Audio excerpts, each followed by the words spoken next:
मी निवेदिका साक्षी Waghmare जनअभियान news channel मध्ये आपले सहर्ष स्वागत करते। आज आपल्याला या कार्यक्रमात आपल्या सोबत आहेत प्रकाश दादा टायडे आपल्या सोबत या कार्यक्रमात जुडलेले। दादा जनअभियान न्यूज चॅनल मध्ये आपले सहर्ष स्वागत करते। आज आपण दादांशी संवाद साधूया की त्यांनी काँग्रेस या पक्षातून अनेक लोकांच्या समस्या सोडवल्या आहेत, अनेक लोकांच्या समस्या सोडवण्याचा त्यांनी प्रयत्न केला आहे आणि ते प्रयत्न सक्सेसफुलही झालेले आहेत। तर संपूर्ण माहिती आपण आजच्या या कार्यक्रमातून दादांकडून घेणार आहेत। सर्वप्रथम दादा, आपण या पक्षाकडून जनतेसाठी काय काय योजना केलेल्या आहेत?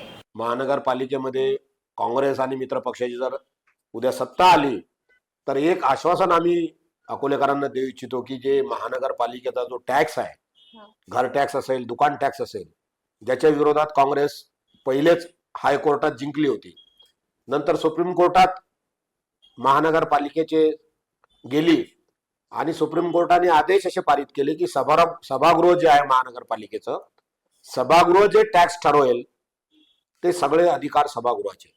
आणि म्हणून आमची जनतेकडून अपेक्षा आहे की या महानगरपालिकेच्या सभागृहात काँग्रेसची मेजॉरिटी बसवा, काँग्रेस मित्र पक्षाची मेजॉरिटी बसवा, म्हणजे जो टॅक्स तुमचा वाढलेला आहे तो तुमच्या मनाप्रमाणे आम्ही या सभागृहात तो ठराव पारित करू आणि आता जो टॅक्स आहे त्याच्यापेक्षा कितीतरी 50% पेक्षा कमी टॅक्स आम्ही येणाऱ्या काळात, हे आश्वासन आमच्या वचननाम्यात आहे आणि यासाठी आम्ही वचनबद्ध आहोत। आणि आरोग्यासाठी तुम्ही काय केलेलं आहे जनतेसाठी? आरोग्याची सगळ्यात मोठी समस्या अकोला शहरात आहे। दुर्दैव आहे माझं की अनेक वर्ष भारतीय जनता पार्टी महानगरपालिका शहरात आणि लोकसभेत सुद्धा सत्तेवर राहिली असताना माझी कन्या, या शहरातली माझी कन्या जर कुठं ट्युशनला जायचं असले तर स्कार्फ लावल्याशिवाय जाऊ शकत नाही। माझी आई बहीण कुठं तोंडावर पदर घेतल्याशिवाय या शहरात फिरू शकत नाही। त्याचं कारण या शहरातील खड्डे, धूळ आणि प्रदूषण आहे मोठ्या प्रमाणात। आणि हे खड्डे नष्ट करणे, शहरातले हे धूळ संपवणे, प्रदूषण मुक्त शहर बनवणे, ही वचननाम्यात आम्ही काँग्रेसनी वचनबद्ध आहोत की कधी म्हणजे हे जे प्रदूषण आहे हे प्रदूषण संपवण्याचं काम आम्ही करू। खास करून आरोग्याच्या बाबतीत आणखी जे मोरणा नदी आमची आहे, त्या मोरणा नदीच्या काठावर ज्या वस्त्या आहेत त्यांना एवढ्या मोठ्या प्रमाणात मच्छराचा त्रास आहे, पण गेल्या 15 ते 20 वर्षात भारतीय जनता पार्टीच्या महानगरपालिकेने कुठलीही खास मोहीम या आरोग्यासाठी नदीकाठच्या लोकांच्या कधीच घेतली नाही। पण आम्ही मात्र मोरणा नदी स्वच्छ करू, तिला पुनर्जीवित करू, तिचा प्रवाह सुंदर करू आणि या काठावर राहणाऱ्या आणि शहरातील पूर्ण मच्छरांना मुक्त असं अकोला शहर करू। मच्छर फवारणी आणि त्याच्या संबंधीचे उपाय महानगरपालिकेच्या माध्यमातूनच झाले पाहिजेत आणि ते आम्ही करू जर काँग्रेस सत्तेमध्ये आली तर। आणि शिक्षणाच्या माध्यमातून तुम्ही काय उपाययोजना विद्यार्थ्यांना देऊ इच्छिता आणि देणार आहात? अकोला शहर खरं म्हणजे या पूर्ण मराठवाडा आणि विदर्भात शिक्षणाचं हब आहे। आधुनिक करणे की जेथे लोकांचं म्हणजे प्रमाण वाढेल। आज एक आदर्श शाळा आमची मनपाची आहे, अशी सगळ्या शाळा या आदर्श होणे, शिक्षणाच्याही बाबतीत, शिक्षकांच्याही बाबतीत आणि आधुनिकीकरणाच्या बाबतीत, हाही मानस काँग्रेसचा आहे। आणि जे काही फीज आमची वाढलेली आहे खासगी शाळांमधून, त्यावरही कुठेतरी नियंत्रण असावं आणि ते महानगरपालिकेच्या अखत्यारीत आहे। आणि म्हणून महानगरपालिका वर्ग 1 ते 8 ची जे काही खासगी शाळांमधली वाढलेली फी आहे त्यावरही नियंत्रण करण्याचा एक प्रामाणिक प्रयत्न करेल। शिक्षण आणि आरोग्य आणि स्वच्छता हे खास करून आम्ही वैशिष्ट्यपूर्ण लक्ष देऊ। 35 वर्ष भारतीय जनता पार्टीचा आमदार, 20 वर्ष महानगरपालिकेत भारतीय जनता पार्टीची सत्ता, त्याहीपेक्षा जास्त कालावधीत भारतीय जनता पार्टीचे खासदार, आमदार हे सर्व असतानाही इथल्या एका तरुणाला, जो त्याचे आई वडील कष्ट करून त्याला इंजिनियर बनवतात, त्याला पुण्याला 10-15 हजारात नोकरी करावी लागते। हे दुर्दैव आहे अकोल्याचं। शिक्षण हब असलेल्या, मेडिकल हब असलेल्या अकोल्याचं हे दुर्दैव आहे। आणि त्यासाठी आमचे आमदार साजिद खान पठाण यांनी 1 वर्ष फक्त त्यांना झालेलं आहे, पण सभागृहात आणि सरकारच्या मागे लागून, उपमुख्यमंत्री अजित पवार यांच्या मागे लागून 208 कोटीची तरतूद विमानतळासाठी केलेली आहे।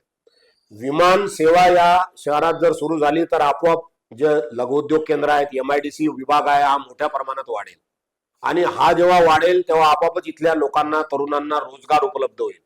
म्हणून इथले इंजिनियर इथंच नोकऱ्या करू शकतील। इथं IT हब वगैरे ह्या गोष्टी येण्यासाठी इथली विमान सेवा व्यापाऱ्यांना आवश्यक आहे, व्यापार वाढण्यासाठी सुद्धा आवश्यक आहे। आणि म्हणून विमानतळाचा प्रश्न आमच्या काँग्रेसच्या आमदारांनी मार्गी लावलेला आहे। त्या अनुषंगाने येणारी MIDC आणि बाकी उद्योग यांना चालना देण्याचं काम आम्ही महानगरपालिकेच्या सत्तेच्या माध्यमातून करू. आणि म्हणून महानगरपालिकेत काँग्रेस आणि काँग्रेसच्या मित्र पक्षाची सत्ता जरुरी आहे. खरं म्हणजे महानगरपालिकेचा जो भ्रष्टाचाराचं मूळ कारण आहे ते स्वच्छतेचे कंत्राट आपल्याच नगरसेवकांना भारतीय जनता पार्टीच्या सत्तेमध्ये देण्यात आले होते मोठ्या प्रमाणात. आणि म्हणून काँग्रेसमध्ये जे नगरसेवक येतील, आम्ही वचनबद्ध आहोत की आमच्या काँग्रेसचा निवडून येणारा कुठलाही नगरसेवक हा महानगरपालिकेत कंत्राटी काम करणार नाही. तोही नाही, त्याचा भाऊ नाही, त्याची पत्नी नाही, त्याचा कोणी नातेवाईक नाही. कंत्राटी काम आम्ही बिलकुल आमचा नगरसेवक करणार नाही, यासाठी आम्ही वचनबद्ध आहोत. आणि स्वच्छतेचा जो विषय आहे की जी घंटागाडी आपल्या घरासमोर दारासमोर येते आणि तुमच्याकडून मंथली पैसे घेऊन तुमचा कचरा घेऊन बाहेर फेकते, तेही मात्र आम्ही निशुल्क करू. कुठलेही पैसे स्वच्छतेसाठी लागणार नाही. मोठी समस्या जी शहरातली आहे की 12 पाणी, नळ येणे 24 तास, गोड्या पाण्याचे नळ. दुर्दैव आहे आमच्या अकोलेकरांचं की जे नळ येतात कधी काळी, म्हणजे आठवड्यातून 2 दिवस 3 दिवस 2 तास 3 तास, त्याच्यामध्ये 1 तास गढूळ पाणी येतं आणि त्या गढूळ पाण्याचाही टॅक्स आम्ही भरतो.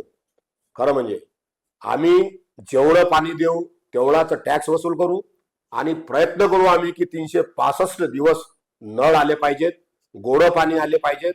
आणि त्यासाठी खरं म्हणजे आवश्यकता आहे स्वतःचा एक फिल्टर प्लांट आणि स्वतःच्या पाण्याची व्यवस्था महानगरपालिकेने करणे. पण भारतीय जनता पार्टी संपूर्ण सत्तेत असताना अशी कुठलीही व्यवस्था करू शकली नाही. जे सांडपाण्याची व्यवस्था आहे भूमिगत गटार योजनेच्या माध्यमातून, जे भूमिगत गटार योजना राबवल्या जात आहे ती भ्रष्टाचार मुक्त राबवल्या जाईल, हे आश्वासन आम्ही देतो. जर महानगरपालिकेच्या सभागृहात आम्ही मोठ्या बहुसंख्येने असलो तर भूमिगत गटार योजना ही अत्यंत प्रभावीपणे राबवल्या जाईल, ज्यामुळे शहर आणि सांडपाणी गावाच्या बाहेर नेऊन टाकता येईल आणि स्वच्छता अबाधित राहील. तेच नाही तर याच्या आधी असं झालं की महानगरपालिकेच्या अंडरमध्ये सत्ता असताना आणि आमदार खासदार असतानाही सुद्धा आमचा जो बस स्टँड समोरचा जो ब्रिज आहे, अंडरपास ज्याला आम्ही म्हणतो, जो आतून जाण्याचा भुयारी मार्ग मोठ्या कौतुकानं अकोलेकर वाट पाहत होते, त्याचा आता स्विमिंग टँक झालेला आहे. जो दुसरा पूल आहे अशोक वाटिकेचा उतरायचा, तो पुन्हा बांधायचं काम पडलेलं आहे. हा सगळा पैसा कोणाचा खर्च झाला? हा जनतेच्या टॅक्सचा पैसा खर्च झाला. याचा हिशोब कोण विचारणार? आम्ही मनपात सत्तेत आल्यावर याचं सोशल ऑडिट केल्याशिवाय राहणार नाही. याला जो कोणी दोषी असेल त्याला शिक्षा दिल्याशिवाय राहणार नाही. आणि सर, शेवटचा प्रश्न, आपण आपल्या पक्षाकडून जनतेला काय संदेश द्याल? माझी विनंती आहे सर्वांना की जिथं जिथं काँग्रेसचा पंजा ही निशाणी आपल्याला दिसेल, मी जे जे वचननाम्यात दिलेलं आहे, काँग्रेस पक्षाने जे जे वचननाम्यात दिलेलं आहे, आणि खास करून आमचे आमदार यांनी राजेश्वर मंदिराच्या विकासासाठी 50 कोटी पहिल्याच वर्षी आपल्या आमदारकीच्या काळात आणले. एक अतिशय चांगलं साहित्यिक दृष्ट्या उत्तम असं उर्दू घर या अकोला शहरात होणार आहे, जी या विदर्भात एक ओळख होणार आहे. आणि विमानतळ ज्याच्यासाठी 208 कोटीची तरतूद, हे विकासाचे जे कामं आम्ही 1 वर्षात केले, याच आधारावर आम्हाला येणाऱ्या काळात सत्ता द्या आणि आम्ही महानगरपालिकेत सत्तेत आल्यानंतर जे जे काही तुम्हाला वचनं दिले आहेत ती सगळी वचनं आम्ही पूर्ण करू. काही आरोग्याच्या बाबतीत काही हॉस्पिटल अद्यावत करणं गरजेचे आहे. कस्तुरबा गांधी रुग्णालयासारखे रुग्णालय अद्यावत करणे आवश्यक आहेत, कारण किती काळ आम्ही मेडिकल कॉलेज आणि लेडी हार्डिंग सारख्या हॉस्पिटलवर अवलंबून राहणार. आमच्या शहराचे स्वतःचे मोहल्ला क्लिनिक आम्हाला सक्षम करणं आहेत. प्रत्येक मोहल्ल्यात मोहल्ला क्लिनिक चालू करणं आहे, सक्षम करणं आहे, आधुनिक करणं आहे. काही हॉस्पिटल्स आम्हाला आधुनिक करणं आहेत. या शहरात एवढं मोठं शहर आहे, हब आहे विदर्भात, हे तुमचं मेडिकलचंही हब आहे, मेडिकलच्या सगळ्या सुविधा आमच्या शहरात उपलब्ध आहेत. आणि त्याच पद्धतीने हब आहे शिक्षणाचं. पण इथं वाहतूक व्यवस्थित नाही, इथं पार्किंगची व्यवस्था नाही, इथं कुठं सुरळीतपणा वाहतुकीमध्ये नाही, नियमितपणा नाही. ह्या सगळ्या गोष्टी करण्यासाठी काँग्रेस कटिबद्ध आहे. दादा, आता भ्रष्टाचारी वाढत आहेत, तर तुमचं यावर मत काय आहे? भ्रष्टाचार म्हणजे महानगरपालिकेत एवढा वाढलेला आहे की आपल्या शहरात जे बस स्टँड समोरचा जो अंडरपास झाला, 35 वर्षाचे भारतीय जनता पार्टीचे आमदार आपण निवडून दिले आणि 35 वर्षानंतर मोठ्या कौतुकानं जो काही अंडरपास तयार झाला भारतीय जनता पार्टीच्या राज्यात, त्या अंडरपासचा स्विमिंग टँक झाला. जनतेच्या टॅक्सचे पैसे, पण कोणी विचारायला तयार नाही, विचारायला तयार नाही की बाबा आमच्या पैशाचा असा सत्यानाश का. अशोक वाटिकेजवळ एक पूल झाला, अशोक वाटिकेजवळच्या पूलमध्ये सगळ्यांना पाहिलं डोळ्याने की राख टाकलेली होती, राखेवर पूल तयार केला, पुन्हा बांधा लागला तो पूल. कोणाची चूक आहे? कोणी म्हणते महानगरपालिकेचे, कोणी म्हणते बांधकाम विभागाची. याचं सोशल ऑडिट जर काँग्रेस जर सत्तेत आली तर करेल आणि जे दोषी आहेत ज्यांनी जनतेच्या पैशाचा अपव्यय केला, जनतेच्या पैशाचा भ्रष्टाचार केला, त्यांना त्यांची शिक्षा मिळेल. आणखी भ्रष्टाचाराच्या बाबतीत एक वचनबद्धता काँग्रेस या ठिकाणी देऊ इच्छिते की आमचे जेवढे नगरसेवक निवडून येतील, कुठलाही नगरसेवक हा महानगरपालिकेचं कंत्राट घेणार नाही, कॉन्ट्रॅक्टर होणार नाही, तोही नाही, त्याची पत्नी नाही, त्याचा भाऊ नाही, त्याचा पुतण्या नाही, त्याचा चुलता नाही. महानगरपालिकेचा कंत्राट आमचा नगरसेवक काँग्रेसचा घेणार नाही, ही वचनबद्धता काँग्रेसच्या माध्यमातून तुम्हाला देतोय. त्याच्यामुळे जास्त भ्रष्टाचार वाढतो, त्याच्यामुळे सगळ्या प्रक्रिया ह्या ज्या आपल्या महानगरपालिकेत झाल्या आहेत, तर यासाठी आम्ही काँग्रेसवाले वचनबद्ध आहोत.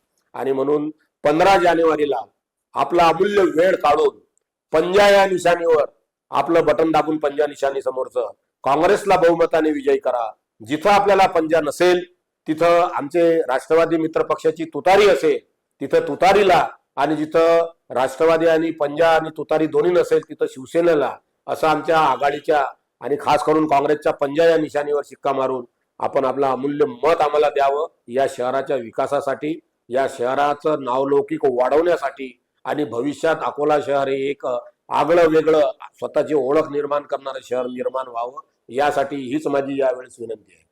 धन्यवाद सर. आपल्याला या कार्यक्रमातून संपूर्ण काँग्रेस पक्षाची भूमिका आम्हाला इथे दिसलेली आहे.